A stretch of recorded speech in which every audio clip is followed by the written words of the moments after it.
இந்த question school புக்கில் இருக்கான்னு சொல்லி பார்க்கலாம்.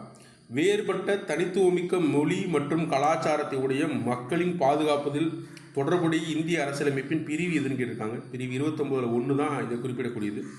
சரிங்களா? இது என்ன கேட்டீங்க அப்படின்னா நம்மளுக்கு ஸ்கூல் புக்கில் இருக்குது. சரிங்களா? எப்படி ஸ்கூல் புக்கில் இருக்குது அப்படிங்கிறத பார்ப்போம். ஜல்லிக்கட்டை முதற்கொண்டு எடுத்துக்காட்டாக சொல்லப்படக்கூடிய சரத்து.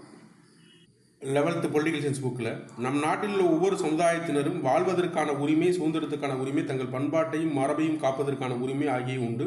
ஆனால் ஜல்லிக்கட்டு என்பதில் பண்பாட்டிற்கு விலங்குகளுக்கு உரிமைக்கும் இடையே முரண்பாடு தோன்றியது. அரசமைப்பின் பகுதி 3 அடிப்படை உரிமைகள் 29(1) கல்வி பண்பாடு உரிமைகளுக்கு உத்தரவாதம் அளிக்கப்பட்டுள்ளது. 29(1) குறிப்பிட்டிருக்காங்க. உச்சநீதிமன்றம் வழங்கிய தீர்ப்பில் விலங்குகள் புலன் உணர்வை கொண்டவை, அதில் அடிப்படை உரிமை உறுப்பு 29 வாழும் உரிமை பெறுகின்றன அப்படிங்கிறத கொடுத்துருக்காங்க. அதனால் துன்புறுத்த அனுமதிக்க இயலாது அப்படிங்கிறத குறிப்பிட்டாங்க. சரிங்களா? டேரெக்டாக 29(1) அப்படிங்கிறது இந்த பகுதி டேரெக்டாக அப்படி ஸ்கூல் புக்கில் இருக்குது.